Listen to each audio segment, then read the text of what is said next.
All right. Hey, what's going on, guys? Looks like we are going live. Um, I have with me today Rod Weber. How's it going? Going pretty good. Um,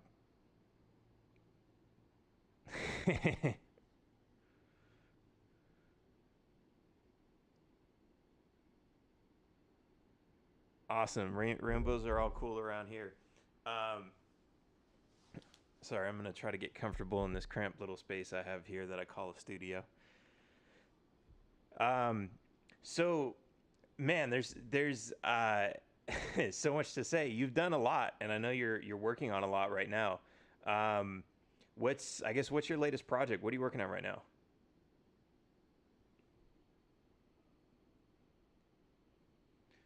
Ooh,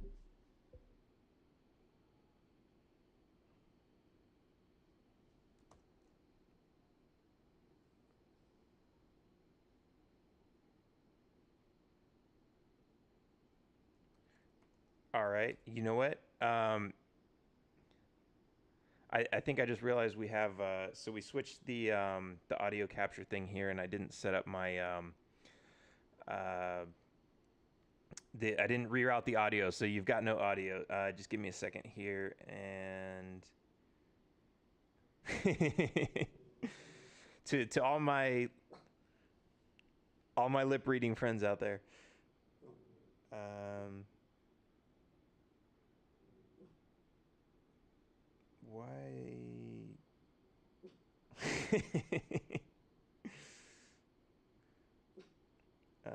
Just bear with me, guys. For some reason, this is not available. Okay, let me try this. Let me try this.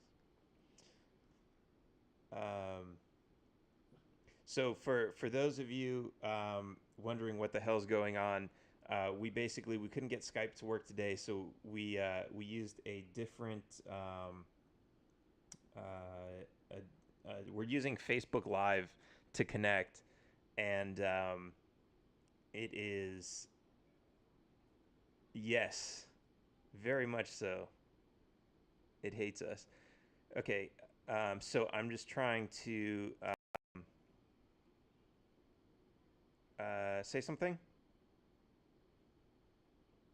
Mm, nope, nope, nope.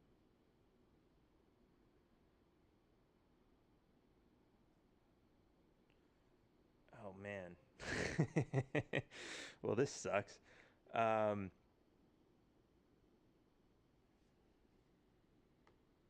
it is more mystical that way.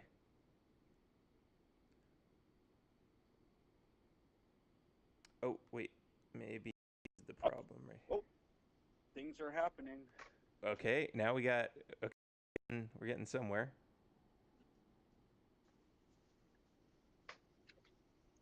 Here, so we're just doing visuals. All right. I think I've got your voice coming through now. There's a little Okay, bit of hello. feedback, but give me a sound check. Let's see if this works. Uh, Test, test, test. This is Vermin Supreme, the new movie, filmed by Rod Weber, magical time lord and the supreme commander of your universe. Awesome. Yep, we're okay. We're back. We're on. So, Okay. since we missed your wonderful introduction, what are you working on these days? Well, my latest project is called This is Vermin Supreme. You can see here, this was an earlier version called Vermin Supreme 2016, but it's the same movie. It's about Vermin Supreme, time traveling candidate who's going to go back and kill baby Hitler, wearing the boot on his head and doing mandatory dentistry, free ponies for all you motherfuckers out there. And of course, zombie apocalypse awareness. Here it is, Vermin. So, Oh. I gotta ask this question. Are you guys serious about going back and killing baby Hitler? Well, Vermin's serious about it, of course. I do not support him as a candidate. This is purely capitalism. We're gonna tax the shit out of this movie, and we'll try to launder the money somehow through one of Vermin's fundraising efforts. I know that if he hits the 5,000 mark in 20 different states and he raises 100,000, they match funds, bringing him to 200,000. which honestly, this happened. I believe it happened to Rand Paul. No, it was Gary Johnson. Which is funny because the libertarian thing to do would not be taking, a huge, stipend from Government. the government Yeah. there. Wacky how that happens. But he's a real libertarian, right? Eh. Never mind. Taxation is best. Depending on who you ask. Um, Yeah. I hate to poke holes in things, but as a director of said satirical documentaries, that's my job. Yeah, Um, no, well, so this, and I don't even know where I got this. I'm sure it came from a movie or something, but the question of, going back and killing baby Hitler, you're killing a baby who technically hasn't done anything wrong yet. well, absolutely. If it was me, I would go back and nurture them and make sure they got into art school. There you go. Okay. That's that's That's I'm kind of I have a more compassionate philosophy other than Vermin's very totalitarian vision of the universe. Quite honestly, my opinion is that if Vermin does become president for a second term, it'll usher in 10,000 years of darkness. It'll be a total dystopia. I think Vermin Supreme is a madman, and he must be stopped. And that's why I made this documentary. This guy, he's fucking insane in the membrane. well, let's talk about that for a second. A total dark Sure. dystopia that's really not too different than what we have now. Oh, what kind of changes is he offering? what are you talking about? Donald Trump has ushered in an age of prosperity by doing that $110,000 arms deal with the Saudis. Obviously, that's good business. Am I right? I mean, and then he did some other one for a couple other billion. 54% of our discretionary funding goes to the military. For what reason, I don't know, because there was no act of war declared by Congress. This has been going on since fucking beginning, before Hitler was a baby that Furman needed to kill. So quite honestly, Trump is making a wonderful change for all, and I know that if Vermin gets in there and does his thing, it's gonna fuck shit up. Darkness, All right. talking S- like robotic ponies with lasers. They're pony drones, blowing everyone up. what about Hillary? He can't be trusted. What about Hillary? You think she's on the map for 2020? Oh God. Well, I'll tell you one thing because I'm good at deflecting and just telling whatever story I want to tell. But Vermin did a wonderful protest of Hillary Clinton not too long in December. He wanted to bring some of his ponies to protest Mrs. Clinton's usage of the idea of free ponies in her book, What Happened? Um, so the city of Concord said no way, and Vermin had to go out and get a lawyer and sue their asses so that he could bring his damn ponies there. You may see in the clips me, running alongside, playing guitar, and acting like I support Vermin, but in no way, shape, or form. The man is a scumbag. He needs to be stopped. So in a way, you're kind of infiltrating his campaign. Oh yeah, total infiltration. It's like COINTELPRO. There's a theory out there by the QAnon people that I'm actually a Jeb Bush or just a Bush family in general, MK Ultra patient, kind of a Manchurian candidate, if you will. So the QAnon people think that since I did all these appearances, I did 24 appearances with Jeb Bush for my other film called Flowers for Peace, and the theory is that when Prescott Bush, got all that war money back in World War II, we don't want to say who because of course, I'm for the Bushes. Jed's nice for me. I can't put down the Bushes. But then of course they put in Ronald Reagan. It was supposed to be Big Bush there, but they kind of fucked that one up. And Hinckley goes and shoots him, and that was supposed to put him in at that point. I mean, I don't believe these things. This is just what the theory is, and that when Jeb was in the CIA, he was working with Alan Dulles to develop this LSD mind control program, and he's continued it to this day. You read some of the dark manuals, and they're actually doing directed cochlear messages that they shoot into people's ears to do the snappy snap thing. Then you go out like a vicious robot and you smoke whoever they tell you to smoke, just like Ted Cruz's father assassinated Kennedy. I mean, or so the theory goes. You should see Ted Cruz's tweet from the other day. It was some good stuff. I'm no fan of Alex Jones. He often says that my father assassinated JFK, but this is a slippery slope. I met a funny story. I met Ted Cruz a couple of times. He is well, I mean, he's just as glorious as everyone says he is. Everyone loves Ted Cruz. I met him at the Field of Dreams, the Kevin Costner film. He did a campaign event out there in Iowa. So, Nice. anyhow, on an alternate timeline, I'm sure Ted Cruz is ushering in his own dystopia.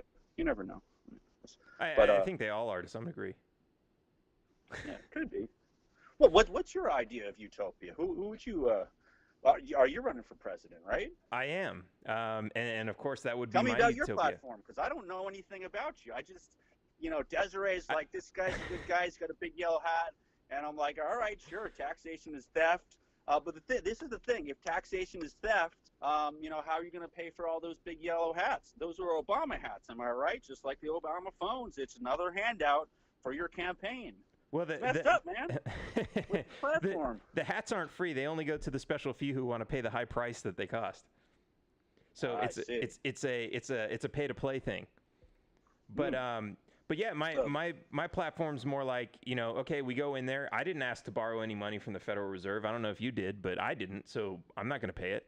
I just usually hold them up with our ponies. Obvious thing. We Pony get the Express dental it out of police there. to go in there, scrub our way through the tunnels like the mole man, and just take out whatever we need.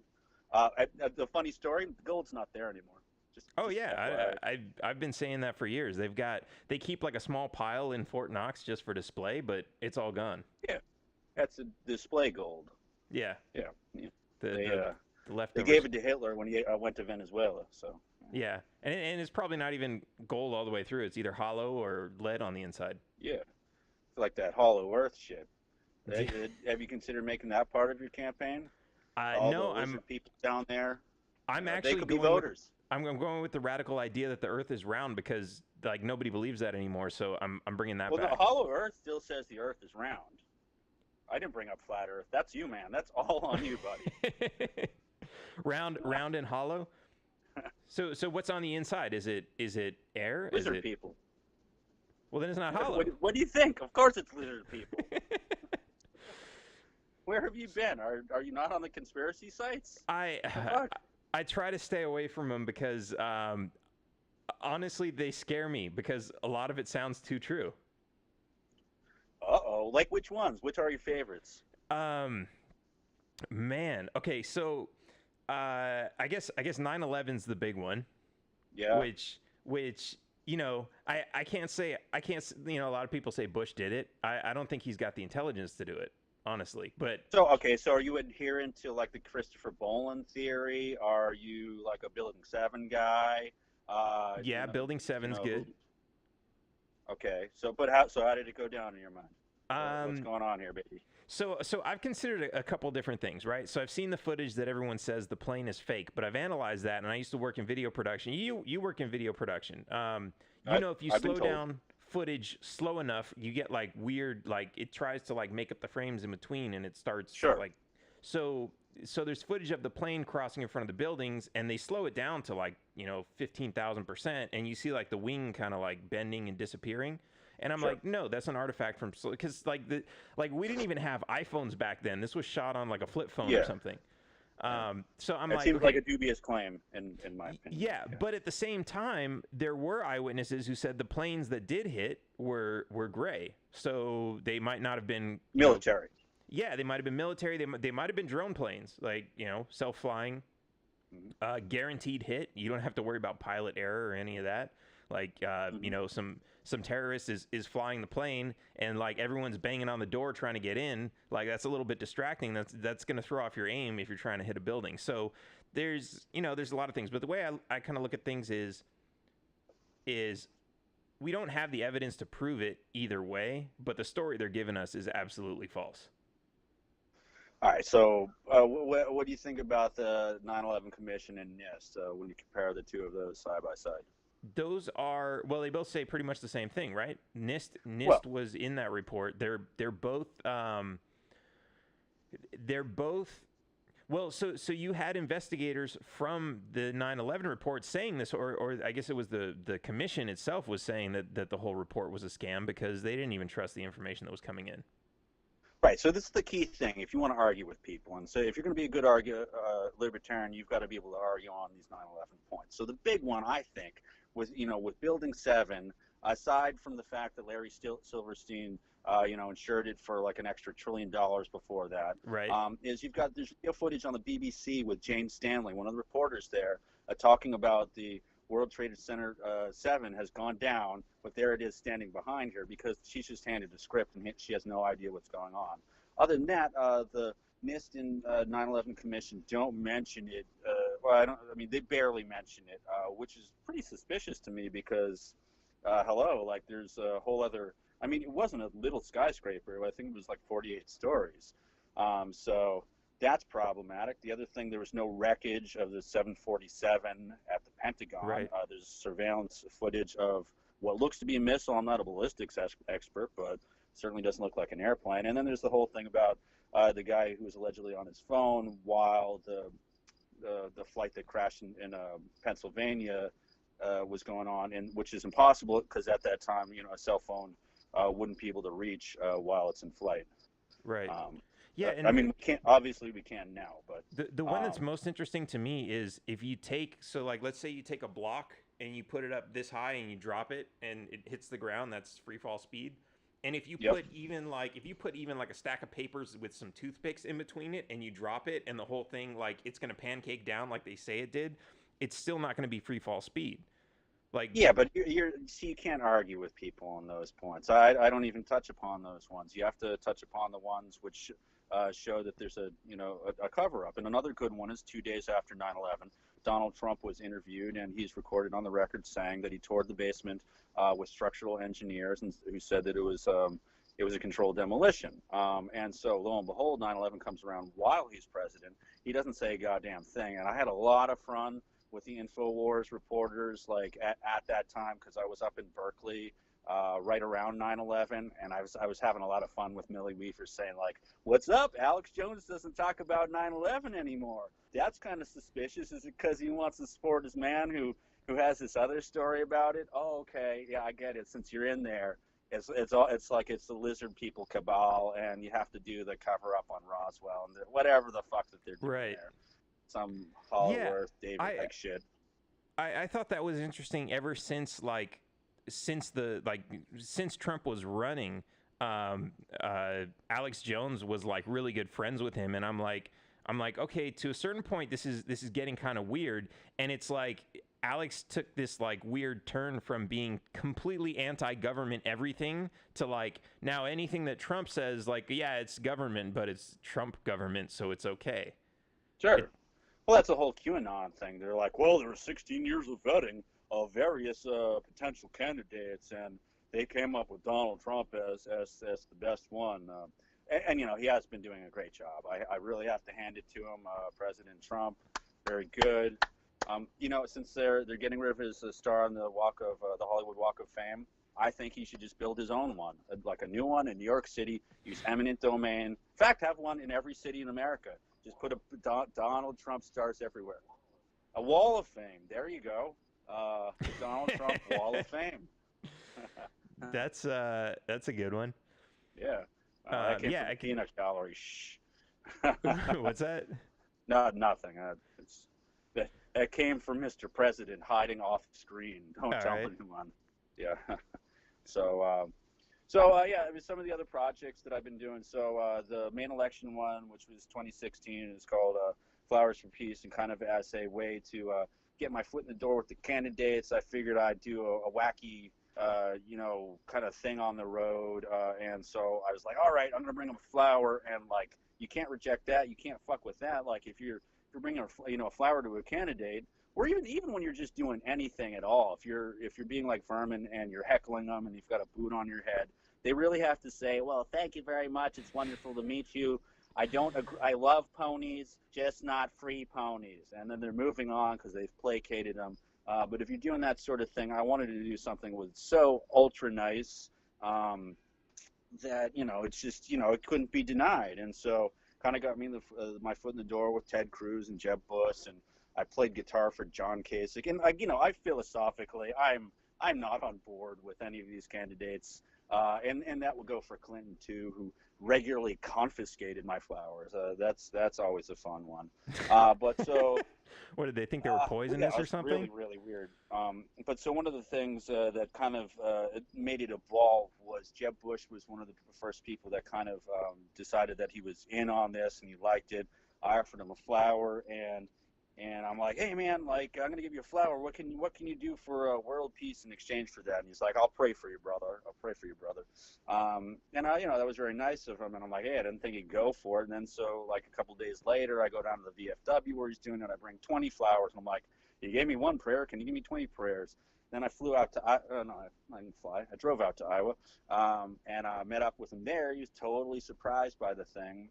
I mean, just to see me there. Oh, and for anyone who hasn't kind of is familiar with the film, you can go to youtube.com/Rod Weber, and you see I'm the guy with the flowers all in his beard, wearing a top hat. It's just kind of not the yellow one like you, but more like a classical folding one from the 1920s.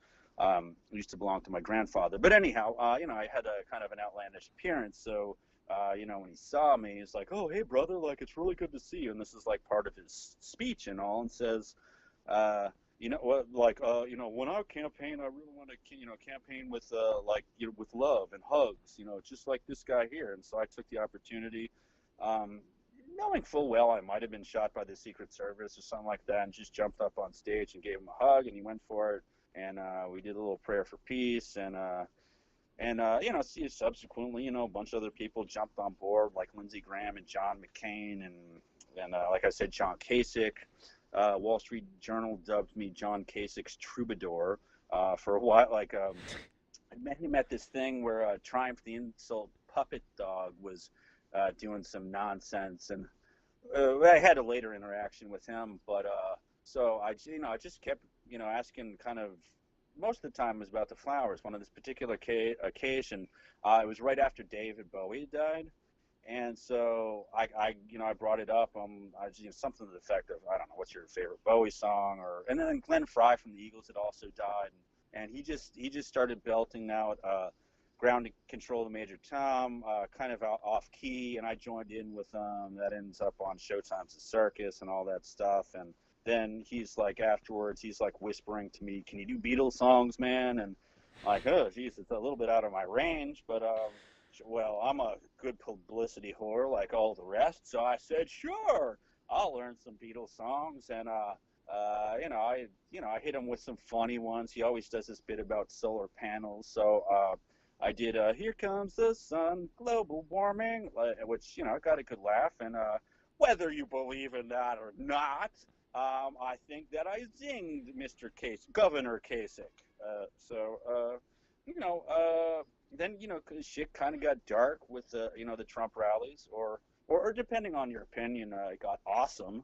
Some people really loved all the beatings of the lefties that went on, which is one of the things I do. A lot of my right-leaning friends ask me to film some of their stuff from time to time, and I do have to remind them, because they're very fond of saying the violent left, and I remind them that a full year during the Trump rallies, it was the right-leaning people who were beating up the lefties, just that Fox News or Breitbart or any of those guys weren't showing it. They beat me up regularly too. So, Oh wow. well, I'm biased, but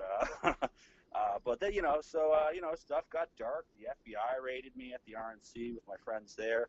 We got all that on camera, and the FBI just, basically controlling the narrative. They go out on TV and they say that, that we're liars. And it's like, well, got the whole thing on camera. They had only seen the initial live stream, which was out on the porch. While they had come, my friend Dave, who's the producer on that particular film, was sleeping out on the porch because he snores and he didn't want to keep everyone up.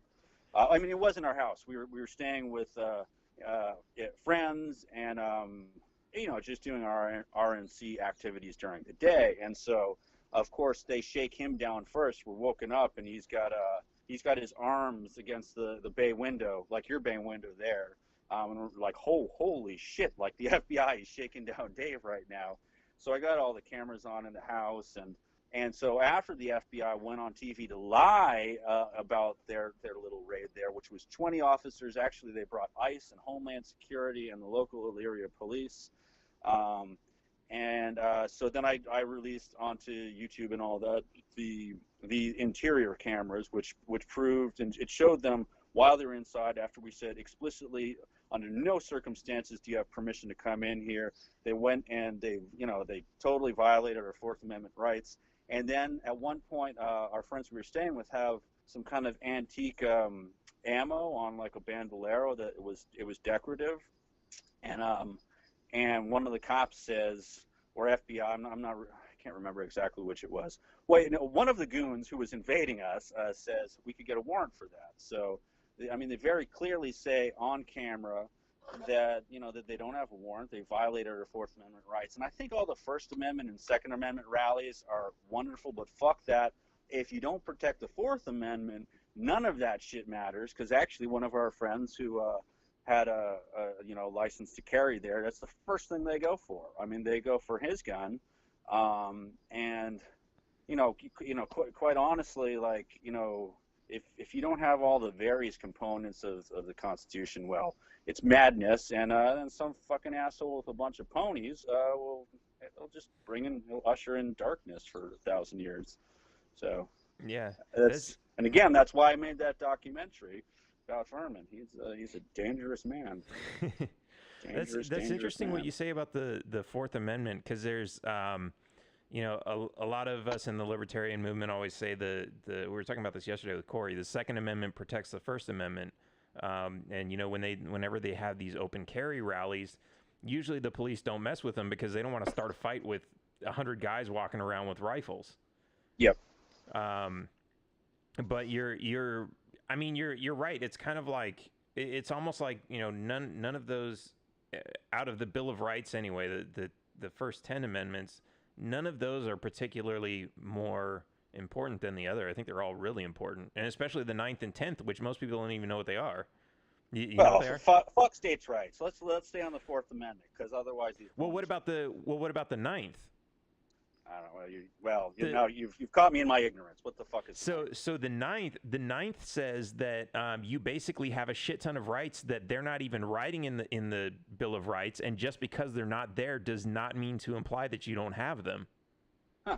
So it's more in the spirit of the Declaration of Independence, saying you have the right to life, liberty, and pursuit of happiness, which later courts have said you have the freedom to travel, you have the right to travel.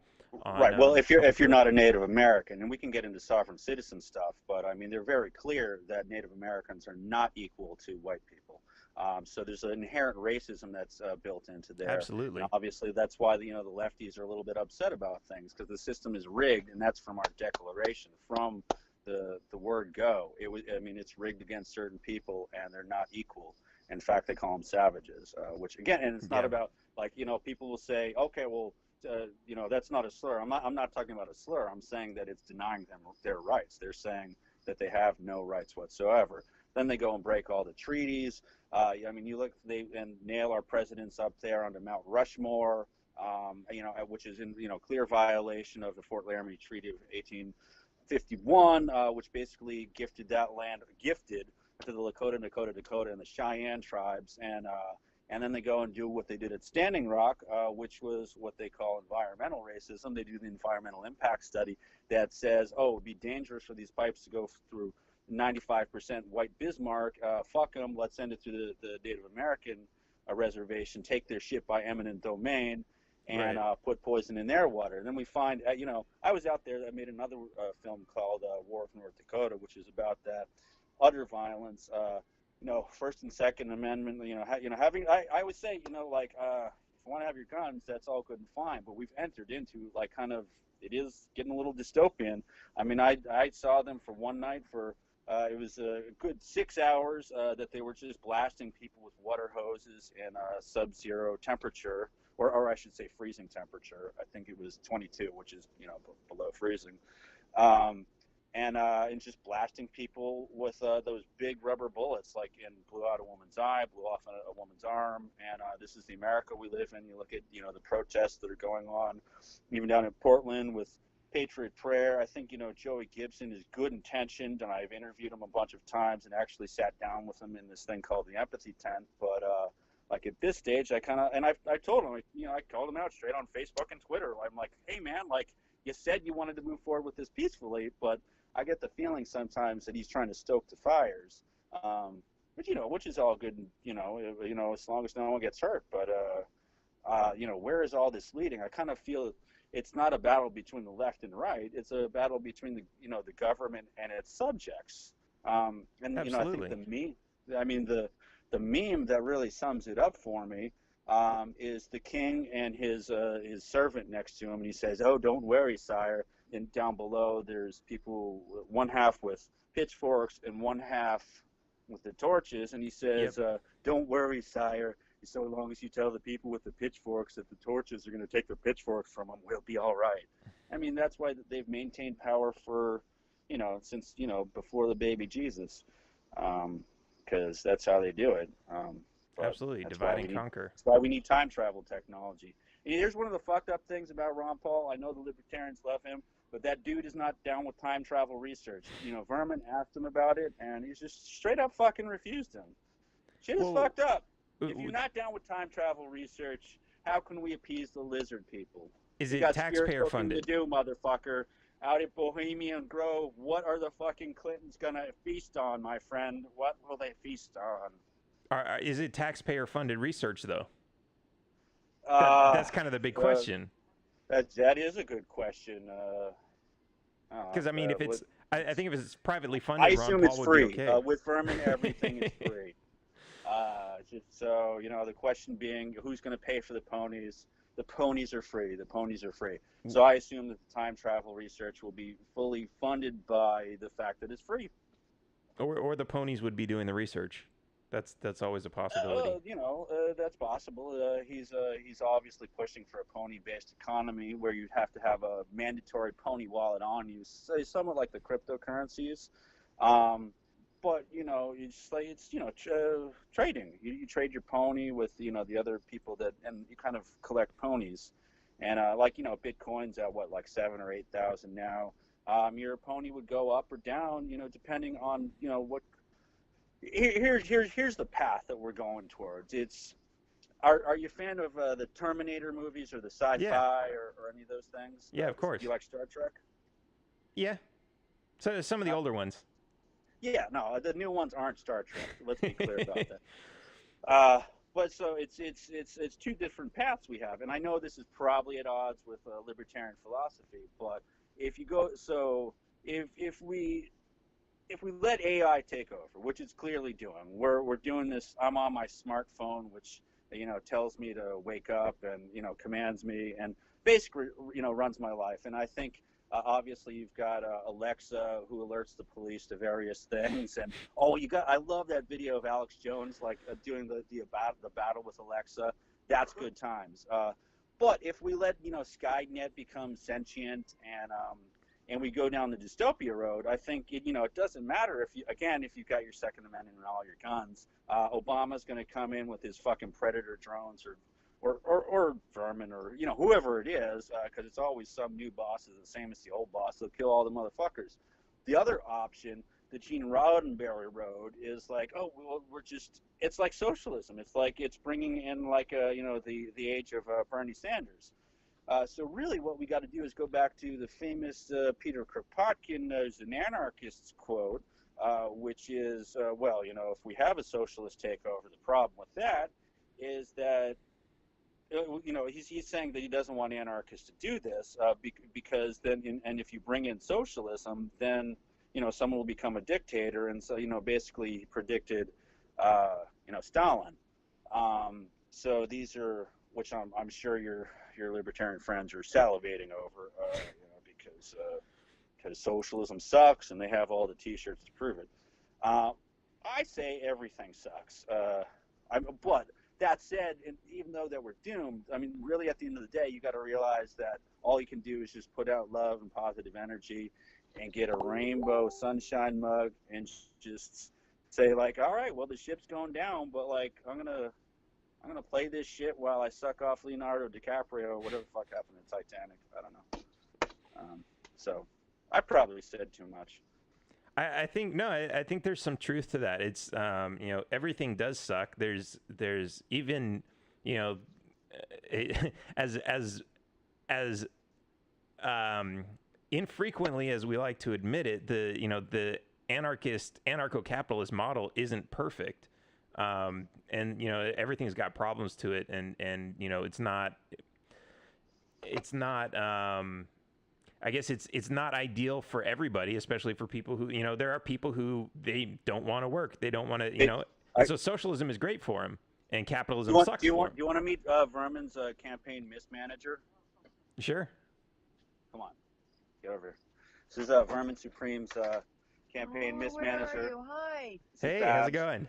Good. Nice to meet you. Say hello to Facebook. Oh, hi, Facebook world. Oh, wow. Yay, yay. Love that hat. Thank you. Although it's not a boot. It's not a boot. Oh. That's the bar. That's the bar that I'm being compared against. Yep. Sorry about that. You got a lot of work to do, man. Where are your ponies? I've got my little mascots here. They're kind of miniature ponies, but oh, now that's a candidate photo. But what you need to do is get yourself a wife and pose on the lawn or with a fancy photographer. That's the way you win elections. well, that and saying dickish things. You gotta be more of a dick and maybe get a game show. You could host a game show. You'd have an in. Yeah, I think for the next election, I'm planning to inject the DNA of all the greatest celebrities like Oprah Winfrey, The Rock, and Paul Rubens in order to become the ultimate candidate to take everyone down. Maybe a little bit of The Rock because they like him too. Did I say The Rock? So what if The Rock runs? Is that going to be a problem? What's that? What if The Rock runs? Well, then Vermin will crush him, right? What do you think? I mean, I guess, I told you he's ushering in an age of 10,000 years of dystopia. You know, yes. There's no ifs, ands, or buts about it. You know, Dwayne Johnson can try and make all these CGI things to make him look like he's a big motherfucker. But come on, Dwayne Johnson, I'll fight you any day. Come on, this is my throwdown. That shit is all CGI, man. You're a video producer. You know that you could put those muscles on you, but you've got integrity. That's why you sit there with the dog and look all limp in the arms. You know, which is cool. That's cool. I mean, it's all right that you don't work out because we got CGI. Yeah, right? but I'm not going to use CGI. So well, because you have integrity. So I should just work out. Wait. Yeah. So again, what was your platform? We didn't get to that. It's basically just shut. I want to make the every single government agency so unnecessary that we can just get rid of them. All right, so that's one. And, you need like at least 3 points. Most of them are. We're not going to pay taxes anymore. We're going to get rid of the national debt. It's just going to be gone. We're going to default on most of it. Okay. And let's see, FDA is going to be gone pretty quick. We're gonna slowly allow competition and then get rid of it. So you're gonna pardon Pharma Bro Martin Shkreli because he was put in there and he was wronged, right? I know those the guy names. That jacked the prices on the AIDS drugs. Oh yeah, well, so he's not in there for jacking up that price. He was in there for some other sort of. He fraud. stole the Wu-Tang album or something, right? Did he? I think that's no. Which matches the colors of your colors. He paid like connect the dots, people. No. He took behind the Wu-Tang theft. He took all the money that he made from jacking up the price of that AIDS drug to actually buy it for like $20 million or something ridiculous like that. Then he made EpiPens crazy expensive. Right. Or something. I think. Well, that was an FDA thing because the FDA. Here, let me ask you this: since your taxation is theft, you stole that. What's is there any idea that you have here that's original? No, nobody has any original ideas. Oh, come on. What about the pony drones? Well, that's derived from something else. It's a combination of he's what? giving out free stuff that's come before. Everybody likes there ponies. haven't been other pony candidates. What 5-year-old girl has never asked for a pony? So he just saw, okay, this person wants ponies over here, and this person's giving away free stuff. Let me pull them together. It's not a completely original idea. Right. So in a sense, he's the one who ushered in Donald Trump. Donald Trump sees this ludicrousness, and he says, "Oh, I can nail a ferret to my head, and people make me president." Because that's fucking outlandish. It's like Vermin's boot. Am I right? Yeah, but I'm sure there's like some story behind it. Like he was, he was walking through one of his restaurants one day, and one of the chefs like was chopping nuts, and they went flying in his hair, and then a squirrel jumped from a tree and tried to attack his head, and someone took a picture of it, and all of a sudden he's like, shit, now I got to keep my hair looking like this. Well, it was admirable of him to do, but we know that it was QAnon that the deep state apparatus that put him in there. So what do you think about these new Star Wars movies? People say that it ruined their childhood. I say fucking move on. Do we need to keep watching all the same thing over and over again? Which is parallel to politics. What do you think? I say it's different, and if you go expecting the same thing you saw when you were a kid, then you're lying to yourself. If you go expecting it to be something completely new and different, then you might enjoy it. Can you spoil it for me? Because I haven't seen them yet. What happens is I probably couldn't because there's a girl like Luke Skywalker. Am I right? And he's got the Force, and then he gets an amulet or a lightsaber, and then she has to. I don't know, She has to kill like somebody, and she finds out someone's her mother or her father or something, and Han Solo is then like he's like a thing with Lando or something. They're an item, right? Something, yeah, that's right. I guess the last movie was traveling back in time, the prequel. Wait, so that was no, I was pulling that out of my ass. That's a thing. Well, you see how it becomes a thing. What? Yeah. Well, anyway, I honestly can't. Here's the way I watch movies now. Here's the way I watch movies now. I look for the propaganda, I spot it, I point it out, and I forget everything else about the movie. So I really couldn't tell you much about the movie.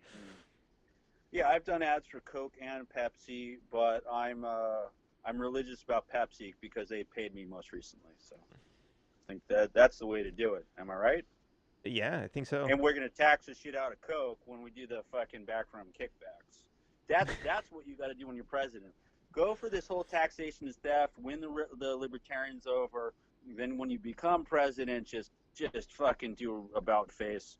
Tax the shit out of everything. Put it all into Lockheed Martin, Raytheon, and your buddies in the war industrial complex, and take the kickbacks, and you're good for life. The way we do it, baby. Well, what happened to all that peace and love message you got to put out there? Yeah, well, I do believe in that, but sometimes I think that you gotta make your wallet fat too. Mm-hmm. I mean, that's a prosperity doctrine. If you read the Bible, Jesus says you got to get rich, you got to have your guns, and you got to have lots of Mary Magdalenes in your life. That's Jesus, man. It's not a bad lifestyle. That's the Bible I know. Man, if anyone has any questions, go ahead and stick them in the chat. I see everybody saying Vermin 2020, so they're up for ushering in darkness. It sounds like. Oh, that's ushering in darkness. That's wonderful. I like it. I mean, it's welcoming, right? The darkness doesn't have to force its way in. Absolutely. That's got to comply with the nap somehow. Here's the reason that I think that Vermin is the best candidate for the Libertarian Party in 2020. Again, I'm not endorsing him. I think he is an awful person, and that's why I made this documentary in order to prove that he must be stopped. But that said, the reason that he must be stopped is he's got visibility, he's got celebrity status. He's got wacky shit going on like Donald Trump, which is what you need to get in there. And he's got a huge base in New Hampshire. So, I mean, and, quite honestly, there's Mitt Romney and those guys, love to bust balls that, Vermin, got more votes in all the elections than all the others. There's this great thing with Rick Santorum. Me and Vermin and the rest of our crew bumped into Rick Santorum, and Vermin crushed him in the primaries. crushed them. Hey, Babs, can you get the lights on, the outside lights over here? Thank you. We need my pretty face to be seen here, of course. We've got, since this is, clearly I'm in the big studio here in the woods at the, we call this Vermilago out here. It's a paradise with ponies and toothbrushes everywhere. Clearly, there's some crazy cicadas having sex in the trees or something. So are any of these ponies CGI? You're not cheating, are you? Well, no, only for the campaign commercial, which we got Sean Astin from Lord of the Rings and also Frodo. Otherwise, no, who's the actor that plays Frodo? He was in it, but we did some CGI pony drones and. In that, because quite honestly, most of them hide in the woods, and but the thing is that there's great scenes with Chris Christie in here, Rick Santorum. Vermin chases him through the streets, saying that he's a dog fucker and loves to fuck dogs, because that's the thing. Rick Santorum does love to fuck dogs. I mean, that was part of his whole Santorum solution. The frothy mixture of fecal matter and lube, which he became known for. Yeah. That was a big thing on the campaign trail. Chris Christie and Marco Rubio, they ran like cowards. We did a stirring version of Born to Run outside. Babs was there, Vermin was there, and we're just I pulled out the guitar and. In the day we sweated out on the streets of runaway American dream. Well, motherfucker was too scared to come off his campaign bus, so he gets the police to come over and I gotta get out of here because Vermin's gonna attack us with his pony drones, and now we ride through mansions of glory and suicide machines. So I mean. And this is his favorite song. He goes on all kinds of podcasts and he does the karaoke nights, trying to do, tramps like us, baby, we were born. Chris, whatever. So that's his thing, and we got our thing. Again, ushering in darkness and all that shit. But, so where can we see this documentary? Is it out? So the movie, we've got a sales agent that we're working with that I spent the past 6 months, I guess I've been back a little, but I was out there for 6 months stirring up agents and going all those fancy things. So we got a sales guy, and we're hoping to do a theatrical release right before the midterms. So we're aiming for either October 11th or 18th, so it'll be a Thursday night.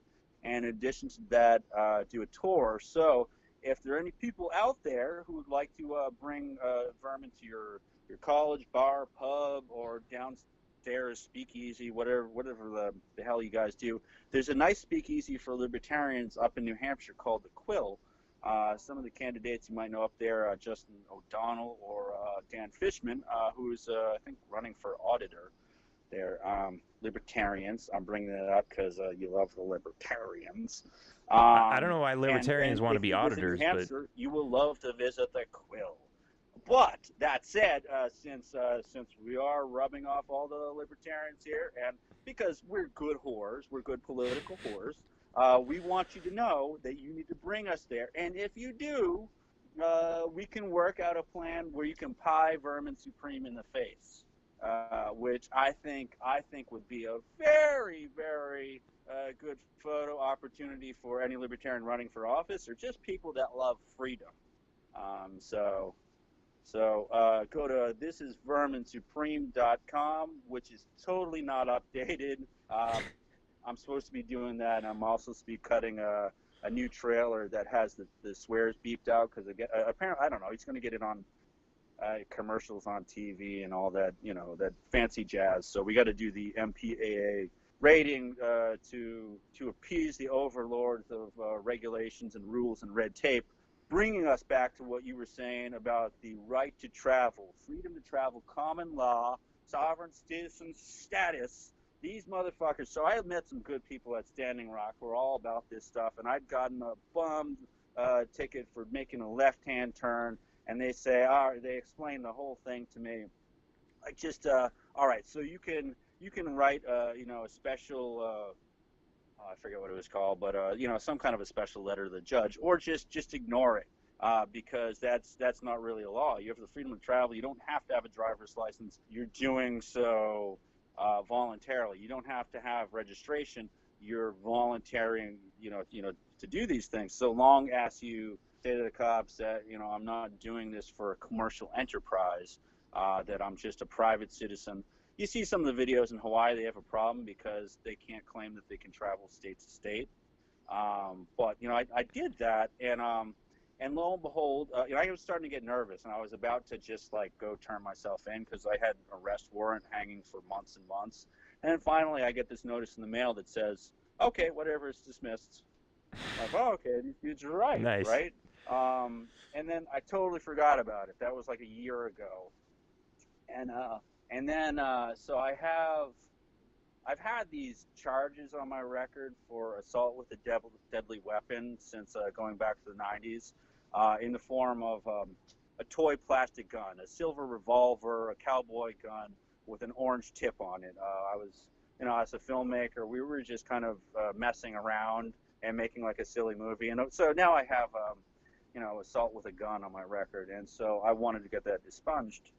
And so I went in there and did that. And they're like, sorry, Mr. Weber, you're going to have to sit down over here. And I'm like, well, what's going on? And they're like, I can't tell you that. Long story short, they basically did like an in-house court arrest and took me into the, it wasn't jail. Over that old ticket.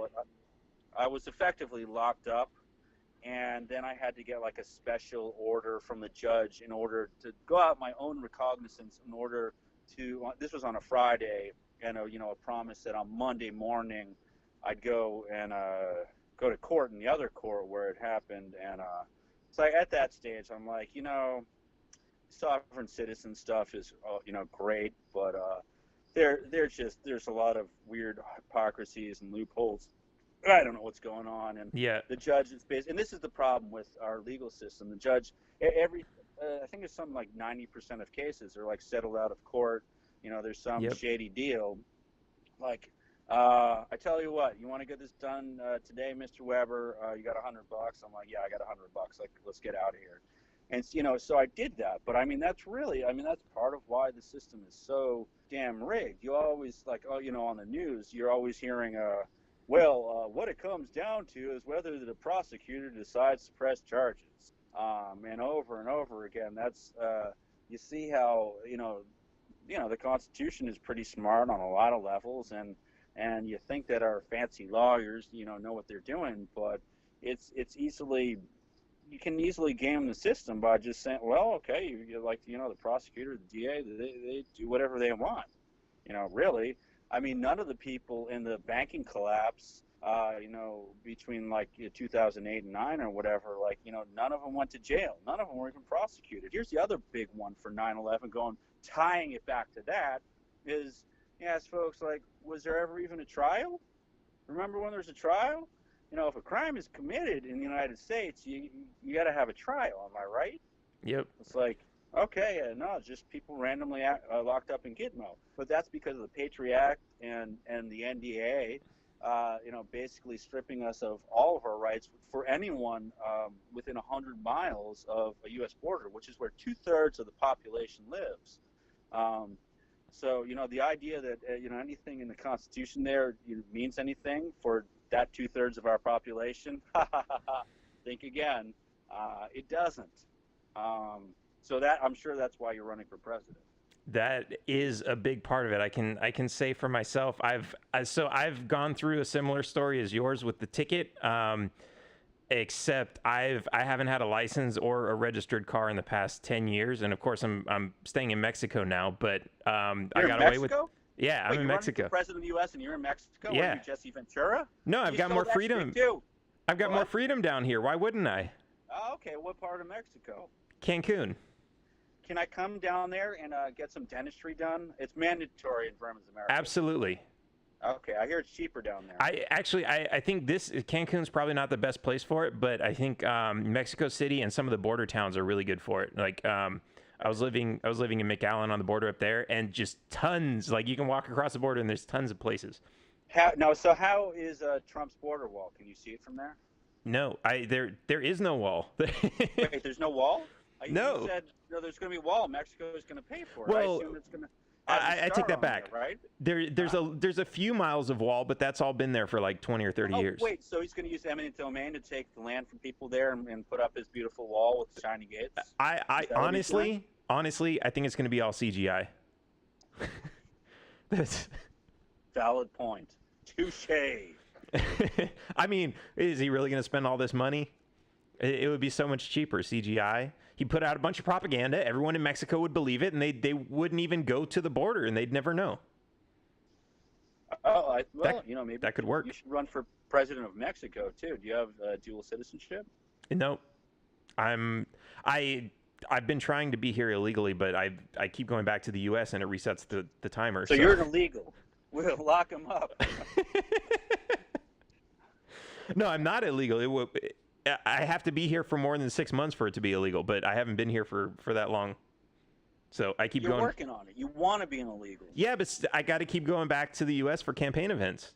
Did you have to jump over the border fence, like and run and the agents are dumping out the bottles of water so that you dehydrate? I did walk. So here's the interesting thing, and see, Mexico doesn't even the U.S. doesn't even know what the hell they're doing, and Mexico is the same. Wait. The U.S. doesn't know what they're doing? Yeah. So in Mexico, like when you fly out of Cancun, they want you to show your visa when you came in, right?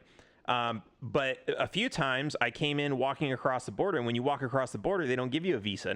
They do in on the West Coast now, but most places they don't give you a visa yet. And so when I'm flying out, they say, "Well, you need a visa," and I'm like, "Well, I don't have one." And they're like, "Well, you got to pay $30 and get one." And I'm like, "Okay." Now I could have been here for 10 years and said I just lost it and got a new visa, right? So now you get around the illegal immigration thing. But the fact is they don't know that there are places you can still walk into the country. And it's the same thing with the U.S. There are places you can literally walk across into the U.S. like Big Bend National Park. I was there. Canada? Southern border. Okay. They had these signs up saying if anyone tries to sell you anything, because it's like right next to the Rio Grande River, right? Mm-hmm. If anyone tries to sell you anything, don't buy it because it's illegal. You're a criminal. Don't buy it.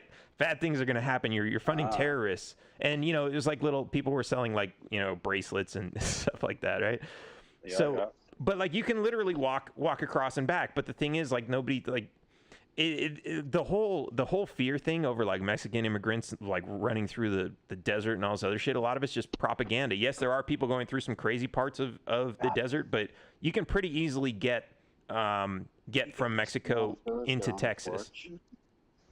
Oh, sorry, I was no, you're good. I had to feed my unicorn habit of drinking whatever's in this rainbow mug. I was speaking to Vermin's campaign manager. But I hear you. So another libertarian friend of mine, Dan Fishman, who again was running for auditor, was saying that it's crazy. He feels that. This is not me saying it, but he says the Libertarian Party is crazy to be all about the border wall, and which I don't think everyone is for, but he says true libertarianism should be about open borders. What's your thought on that? Yeah, I'm very open border. I understand that there's there's some concerns, people are worried about jobs, which is that's a false alarm. That's really nothing to be afraid of. People are worried about welfare being given out. Well, yeah, that's a valid concern, but if you get rid of the welfare state, then that problem goes away. They're worried about gangs and violence and everything. Get rid of the drug war and that problem goes away. So yeah, it's lower on the list. And here's the other thing.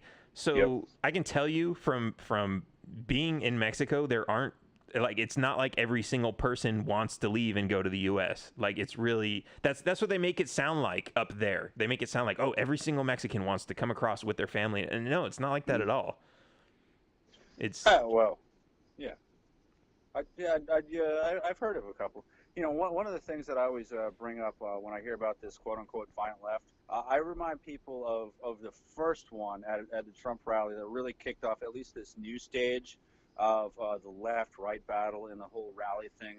It was the case of Stephen Scott Leader, who beat up a homeless man named Guillermo Rodriguez in the name of Trump right after a Trump rally here in the Boston area. They were South Boston guys. If you remember, them apples, Southie guys like Ben Affleck and all that stuff. They beat him up with a lead pipe and pissed on him in the name of Trump. And it seemed like I mean, there was just all these cases like Ephraim Galicia, who was a Mexican guy, and it's just Mexican, Mexican, Mexican because Trump was so about this idea of Mexicans being murderers and rapists. Right. And it was so he was beat up by Trump staff. I was beat up by Trump staff on, actually, well, the first one was I was beat up for Trump by Trump supporters in September in Rochester, New Hampshire. For Donald Trump called on me to recite scripture. And of course, most scripture, if you know anything about it, is not going to be flattering to a man like Donald Trump. So I quoted 1 Timothy 3:1-7, "It's noble to seek the office of overseer, but he who does should be above reproach, sober-minded, not quarrelsome, and not a lover of money. What say thou, Mr. Trump?" And so I got beat up by the Trumpers for having said that because they worship him as a golden idol or something like that because they love the ferret stapled to his head. Again, in October, I'd applied for press credentials at this other multi-candidate event called No Labels Problem Solvers. I'd raised my hand, and basically, maybe because of the last one, they grabbed me from behind, threw me over a table, did like all kinds of WWE stuff, which I actually, from one of my previous documentaries, I get a lot of commentary about the way that Donald Trump or myself should behave from my friend Tiny the Terrible, who's a little person wrestler who was on WWE a bunch of times. He ran for mayor of Pawtucket in 2006 as a Republican, and as a little person who's an African American on welfare.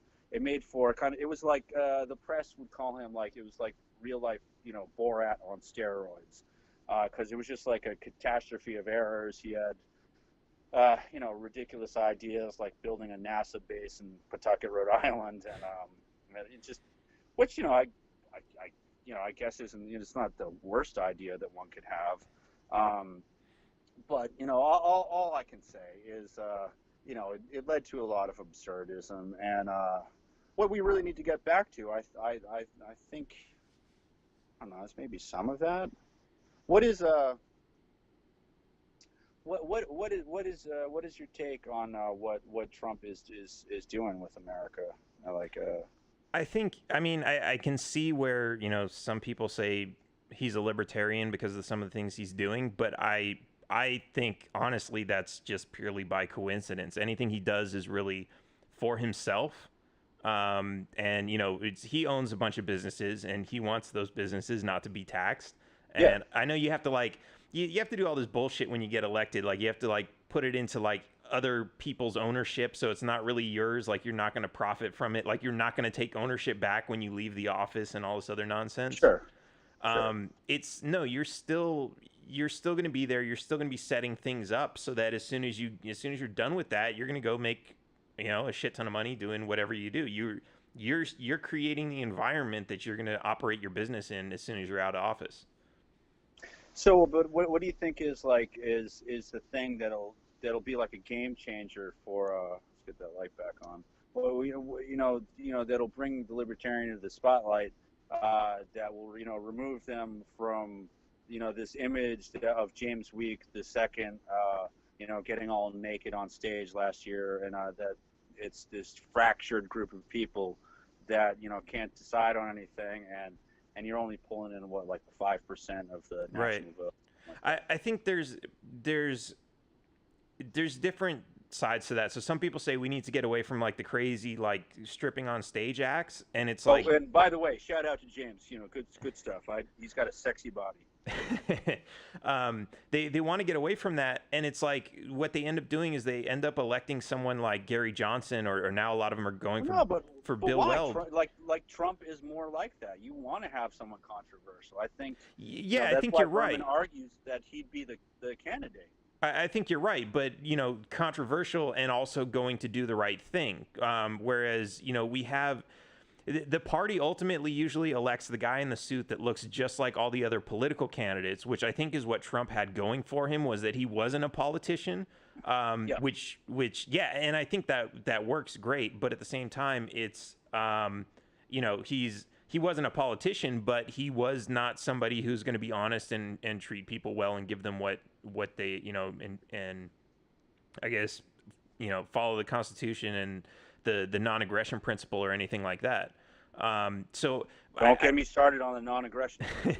so, but I don't think it's right to say we need to like get people to not think of us as James Weeks, because I think there's, like there's so much to be said about every single person in this country, that I think every single person in the entire country has something that they feel is weird or strange about them, or something that they want to do that they can't because it's illegal, or somehow prohibited or taxed or regulated. Whether it's they want to start a business, whether they have some weird sexual fantasies, whether whatever it is, like everyone's got their own thing. Well, you lost me at weird sexual fantasies. What are we talking about? Well, it could be anything. One of the things that Vermin states in the movie, the reporter asks, like, what is the American dream? And or no, actually, I'm sorry, I just fucked up the joke. I'm sorry.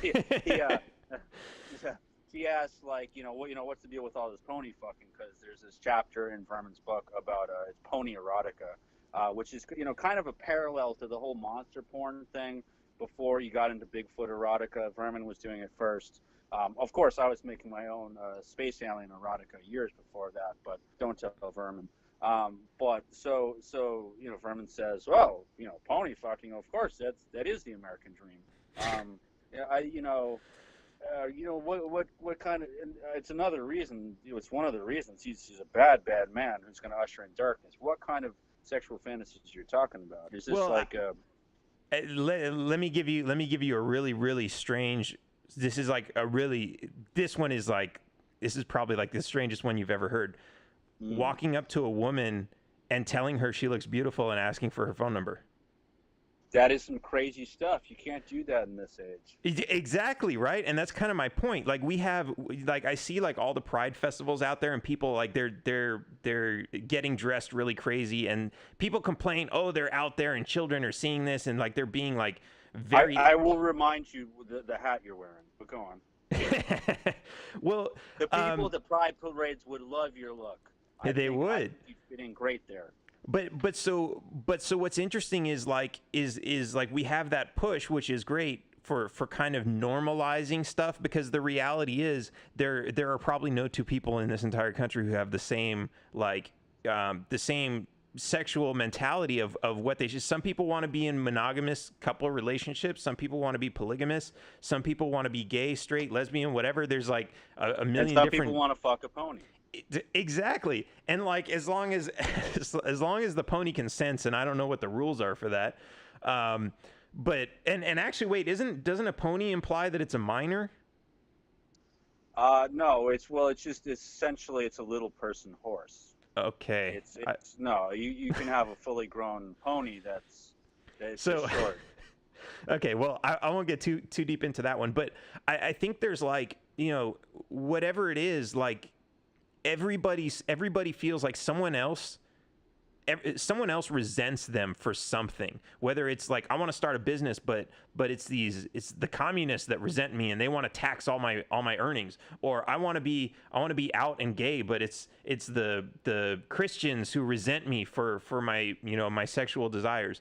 Everybody feels, I think, that somebody hates them for some reason, and that's why we have this divide and everyone's just divided. But I think what we really need to say is look, if you want to get on stage and strip on your own time to speak, go for it. Who cares? Like, it doesn't harm anybody. This is what's led to the rise of incels, which led to Pepe the Frog and Kyrgyzstan taking over all the meme magic in America? I missed the first part. Do you think the incels, which are involuntary celibates, that's a big thing with all these people on 4chan and all that. Do you think that's part of what led to all this nonsense? I don't know how those are connected, but I will say I have seen some strange claims that according to socialism, the women should be distributed for I guess the incels, because it's their right. It's a human right. No, that's fucked up. Basically what you're talking about is Jordan Peterson's idea of forced monogamy. And, he's probably kind of been mischaracterized as that because I think, really probably what he meant was, society should, try to make people feel like they should stay in the marriage. I don't think he was really talking about pony drones are going to come in and shoot you dead if you try to get a divorce. But that gets into his whole weird Christian thing, and then he starts talking about Pinocchio, and he does. Pinocchio and lobsters. It's just like, what's up with that, dude? Man. I, Yeah, but he's interesting, but it's all like, oh, like the neo-Marxist, postmodernists. That's they're really what destroyed. Well, no, no, I'm sorry. I'm doing David Childress. I'm sorry. I'm getting Ancient Aliens confused with. I should be doing my Kermit the Frog voice. I'm sorry. Why? Yeah, I had too many of the drinks out of the rainbow cup here. But you see what I'm saying here is that it gets into the whole gay frog territory with Alex Jones, which it's an interesting one. What's your take on gay frogs? I think so. I have seen some science behind it, and it is potentially a legitimate concern.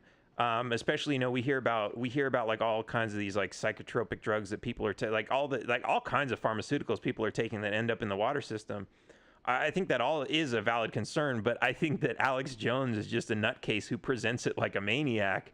That and maybe it worked because I don't know if we would have heard about that from anywhere else, but it does kind of take the credibility out of it, I think. You know what my problem is? I haven't been watching enough Jordan Peterson videos recently. I gotta get his voice back in my mind. It's like, it's the postmodernist. Like I can't fucking do it. I lost it, people. I'm fucking done.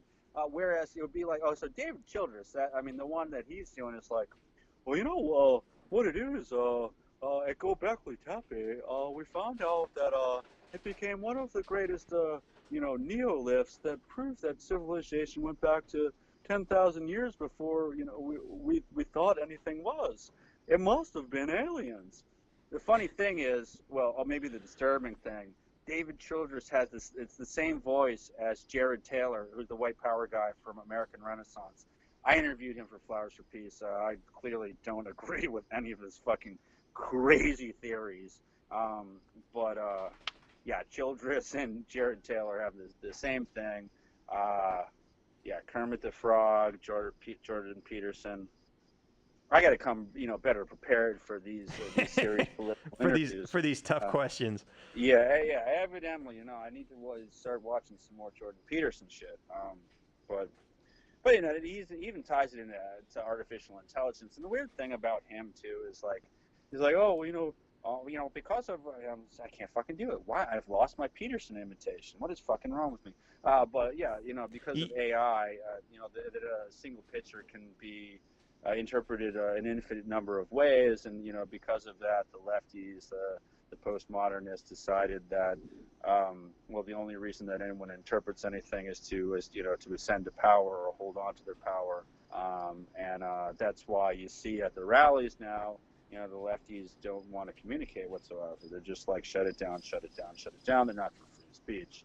One of the things, as much as like, interesting. I've had my personal beefs with Alex Jones. He was at the RNC. We kind of had a little throwdown where he's talking about, he comes out there and he's like, "Hoorah! Like 1776. We're here to tell these liberals, Hillary Clinton, Barack Obama, that we don't want a new civil war." It was like, I had my bullhorn. I'm like, we're not here for war. I think anyone here is peaceful. And it was just kind of a weird back and forth. And within seconds of that, the RevCom showed up, and there was this kind of pushing thing, and Alex Jones tries to do like this football lunge and misses and falls into the crowd. There's a big pig pile, and then me and Vermin get blamed because one of the writers from the New York Daily News is like, Vermin Supreme and Rod Weber, the Flower Man, started the Alex Jones ride in public square in Cleveland today, which is part of what, like, as far as I can tell, part of what led to the FBI raid. It's because I'm talking to, like, so after, like, you got the hard ass guy who's like, he looks like the lead speckled salt and pepper, gray-haired guy, like from a Viagra commercial. He's handsome and dreamy, and he's the main, kind of mean guy from Dragnet. He's going on doing this stuff, but by the end, like, you got like good cop coming in there, good FBI agent, and she's just trying to figure out like where we're coming from. And I got to admit that, like, so I'm like, well, why did you come out here? Like, this is, because they're like, well, we told you already. You were throwing urine and feces. Like, what? Like, no, I mean, like, I was on camera 24/7 the entire day. I assure you that I was not throwing urine or feces at anyone. And so I'm like, seriously, why did you come here? Why have you violated our Fourth Amendment rights like this? And she's like, well, did you see that thing with, that guy on Public Square? I'm like, you mean Alex Jones? She's like, yeah, that's why we came. And so basically the FBI admitted on camera that Alex Jones was, because that was the thing. After the skirmish happened, Alex Jones goes on InfoWars, and he's basically, I guess he's saying like, oh, you don't believe it. They came in there and they're throwing punches. All the communists came in there, they're punching me in the face, and it's all on the video. And they're throwing bottles of urine, and a cop taps him on the shoulder, and it's like, he's like, and feces.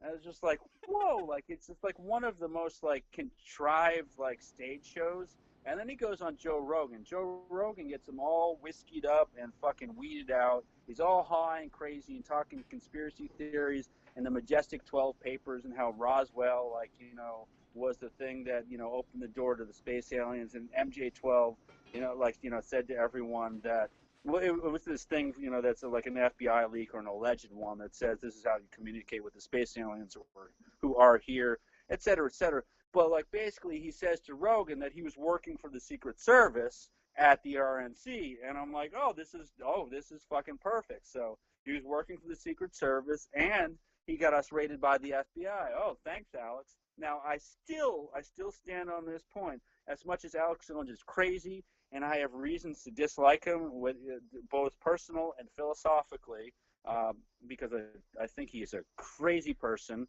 I still think shutting him down is a slippery slope, and I hate absolutely. to I hate to agree with Ted Cruz, because that's basically what Ted Cruz said. He's like, I don't like him calling my dad the guy who assassinated JFK, and so I'm kind of on the same page there, because YouTube has taken down some of my videos, and I have striked for hate speech usually when like InfoWars shows up at something that's on one of my live streams, and I'm arguing, like, I got on this great argument with Millie Weaver about Alex Jones and his divorce, where he says that he's a performance artist, and I'm like Vermin Supreme, Alex Jones is he's a performance artist like Vermin Supreme. So Vermin's got this great idea that he's trying to pitch it so that he can be an expert witness in the Alex Jones trials,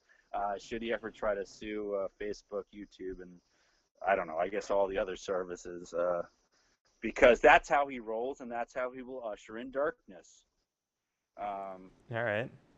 Yeah, it's I mean, I'm totally with you on that it's a slippery slope, but I think at the same time, it's their site. They do have the right to do it, but it's also, we have the right to say, okay, well, fuck that. We'll switch to something else, which I think they know, like, if YouTube's rules were so restrictive that, they already started banning a lot more people than just a handful, then, they know they're going to lose a lot more customers that way. So I think that's kind of what's going to keep them in check from doing it too much. Well, no, they may not. What they did to me, they just demonetized me. And I know from a lot of other podcasters and stuff, it actually makes it so they don't have to pay out any checks for people who are creating content. And so I think that they've probably got a really boost. Like, I don't want to say a boost in sales, but they've got a boost in the sense that they don't have to pay out any of the people who are creating content. Are they still running ads? Huh? So you get paid when they run ads, but are they still running the ads and just keeping it for themselves? So you have to choose whether you're going to monetize a video or not. But the problem, and I used to make maybe $400 a month from YouTube, which is not a lot, but It's something. it's something coming in. I mean, Flower Pieces that's been viewed 1.2 million times on, or at least a shorter version of it. We're looking to do like a more long form, like a 90-minute release with our sales guy and all that. But it's just basically they've demonetized like anything that has political content, saying that, oh, this might be inappropriate for advertisers. And if that's the case, it's like, okay, well then, we can go to a different platform. Like Steemit is one of the big ones with like the people from Standing Rock, and I think some libertarian folks are on there. And I'm not really, but I'm like, what's the point? Like YouTube and Facebook and Twitter. That's where all this stuff That's is where all the happening. traffic Like, is. Yeah. you want to be and so it's not a monopoly, but it's like a triopoly. Well, I think I think for now. what really needs to happen is more of a push to move people to migrate from, like, that's one of the difficult things, like the whole Steemit thing. Like, it took me 2 months to get an account on there because, like, yeah, right. it's a nightmare. But then once you do that, like, there's not really there's not a good transitional system where, if you post content on Steemit and then you try to share it on Facebook, it just doesn't work out that well. But between YouTube and Facebook, it actually works out pretty well. And Yeah. I think, if somebody came up with another another social media network that did integrate, that even had like sign in with Facebook. I mean, after MySpace died and Facebook took over, MySpace tried to make a comeback with login with Facebook. And did they? Yeah. Wow. For some reason, I was just like, I just want to go back and see if that website's even still up. But it's but yeah, there's like all this stuff that you can do. And like, Facebook spends probably billions of dollars marketing, getting more people onto Facebook, and that's not going to happen with Steemit because they don't have the budget for it. But if enough people of the open source can see the value of that. Well, yeah, they're trying to act like they give you like some amount of, I don't think Bitcoin, but some kind of cryptocurrency. Right. I know like Adam Kokesh is like big into it. Is it Adam Kokesh? Am I thinking of the right? I don't know. Whatever. Maybe you're Peanut Gallery or I think it's a start. It's just, it's got to go a lot. There's got to be a lot more interconnectedness and a lot more of a seamless transition between the two because they're like, here's the thing. Most of the people on Facebook and YouTube, like, they're not sophisticated software technical people. Well, what we really need to do if we're going to have a serious political discussion and have a platform to do it is move everyone to Snapchat. I mean, it's got to be quick and short and sweet, and then it's erased within half an hour. Yeah, Hillary will like that.